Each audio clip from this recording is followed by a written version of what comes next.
हरे कृष्णा।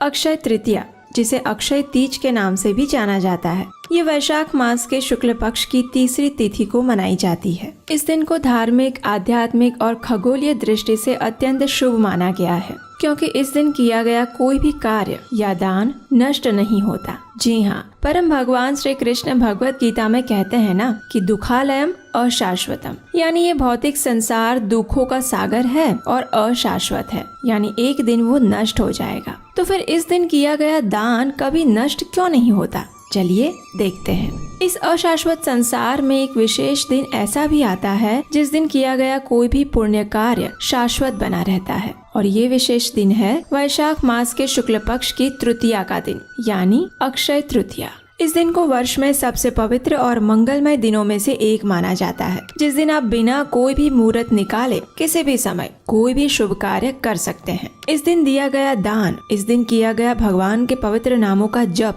और पुण्य कार्य सदैव उस मनुष्य के साथ रहते हैं, हमेशा के लिए, जीवन के साथ भी, जीवन के बाद भी। इस बार यह अत्यंत मंगलकारी अक्षय तृतीया तिथि हमारे द्वार पर आ रही है 10 मई 2024 शुक्रवार के दिन। इस दिन उत्तर भारत में ब्रह्म मुहूर्त का समय रहेगा प्रातः 3:59 और सूर्योदय होगा 5:35 पर। इस दिन अक्षय तृतीया तिथि का प्रारंभ हो रहा है प्रातः 4:17 से और पूर्ण होगी रात्रि के 2:50 पर। इस दिन अत्यंत पवित्र रोहिणी नक्षत्र का योग भी आ रहा है, इसीलिए इस्कॉन के सभी मंदिरों में इसी दिन से चंदन यात्रा का प्रारंभ किया जाएगा, जिसमें भगवान के सुंदर विग्रहों को 21 दिन तक चंदन के लेप से सुसज्जित किया जाएगा। आखिर गर्मी का समय है ना, तो भगवान को ठंडक देने के लिए ये उत्सव मनाया जाता है। अगर आपके आसपास कोई भी इस्कॉन मंदिर है या फिर ऐसा मंदिर जहाँ पर चंदन यात्रा का उत्सव मनाया जाता है, तो इन दिनों में भगवान के दर्शन करने के लिए जरूर जाइएगा।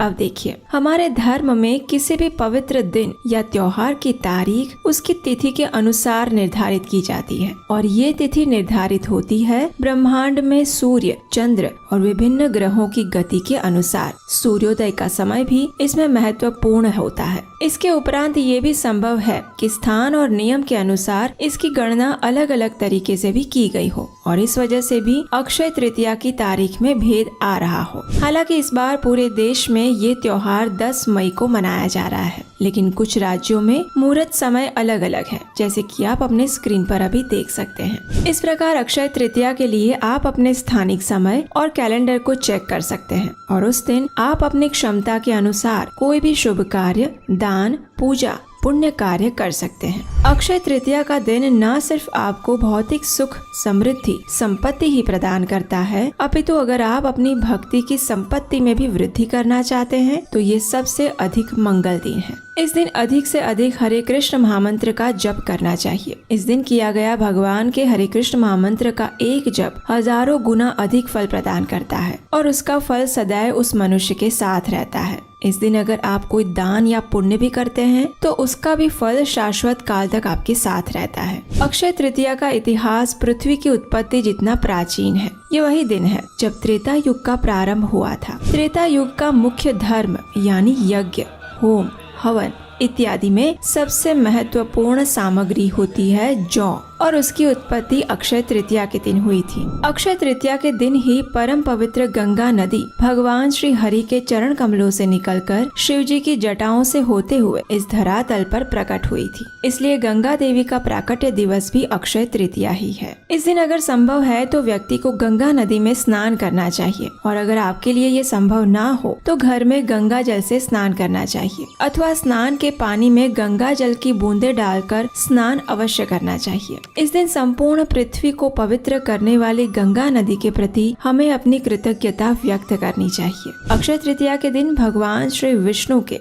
10 अवतारों में से एक परशुराम भगवान भी प्रकट हुए थे, जिन्होंने इस पृथ्वी को अधर्मी और आक्रांता क्षत्रियों से मुक्त करवाया था। परम भगवान श्री कृष्ण के मित्र सुदामा ने भी इसी दिन अपने प्रिय मित्र कृष्ण को वो सूखे चावल के दाने अर्पित किए थे, और उसके बदले में, जैसा कि आप सब जानते ही हैं, भगवान उन्हें त्रिलोक का ऐश्वर्य प्रदान करते हैं। ये वही दिन है जब पांडवों की पत्नी और भगवान श्री कृष्ण की अनन्य भक्त द्रौपदी देवी को सूर्य देव से अक्षय पात्र प्राप्त हुआ था। इस अक्षय पात्र की विशेषता ये है कि इस एक पात्र से आप जितने भी मात्रा में जिस भी प्रकार का भोजन निकालना चाहे उतनी मात्रा में भोजन निकलता रहेगा। इसमें से निकला हुआ भोजन संपूर्ण पृथ्वी के सभी जीवों की क्षुधा को मिटाने के लिए भी सक्षम है और इसीलिए इसे अक्षय पात्र कहा जाता है। वैदिक शास्त्रों के रचयिता श्री व्यास देव ने महाभारत नामक ग्रंथ की रचना का आरंभ अक्षय तृतीया के दिन से किया था। देवताओं के कोषाध्यक्ष कुबेर जी को अपना ये पद और संपत्ति स्वयं लक्ष्मी देवी द्वारा अक्षय तृतीया वाले दिन ही प्राप्त हुए थे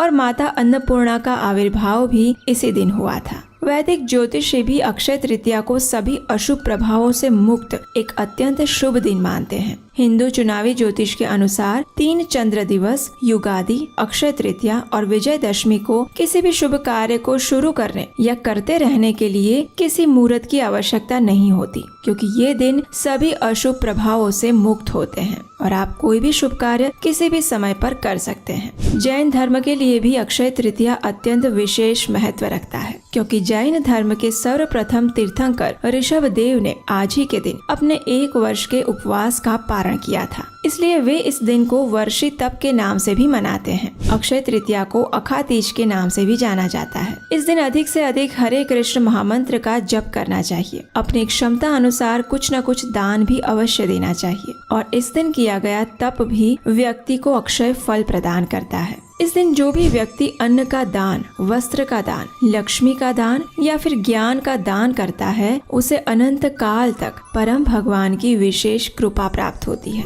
इस दिन दान देने और सोना खरीदने का विशेष महत्व है और इसीलिए आप देखेंगे अक्षय तृतीया पर सभी लोग सोने, चांदी के आभूषण, बर्तन इत्यादि की खरीदी अवश्य करते हैं। इस दिन विशेष रूप से अन्न, वस्त्र, धन, स्वर्ण आदि का दान करने से अक्षय पुण्य फल की प्राप्ति होती है, जो कभी नाश नहीं होता। इसलिए बहुत से लोग इस दिन विशेष रूप से दान करते हैं, गायों की सेवा करते हैं। आप भी इस दिन अपने नजदीक के किसी मंदिर में जाकर या फिर किसी सुयोग्य ब्राह्मण या वैष्णव को कुछ न कुछ दान अवश्य करिएगा। अगर आप आने वाली अक्षय तृतीया की संपूर्ण कथा, महत्व और करने योग्य कार्य के विषय में जानना चाहते हैं तो नीचे कमेंट बॉक्स में हमें लिखकर जरूर बताइएगा। अगर हमें ज्यादा कमेंट्स मिलेंगे तो आपकी जिज्ञासा को संतुष्ट करने के लिए हम इन सभी विषयों पर विस्तृत वीडियो अवश्य बनाएंगे। तो चलिए तैयार हो जाइए इस परम मंगलकारी दिन अक्षय तृतीया का पालन करने के लिए और अक्षय आध्यात्मिक फल प्राप्त करने के लिए।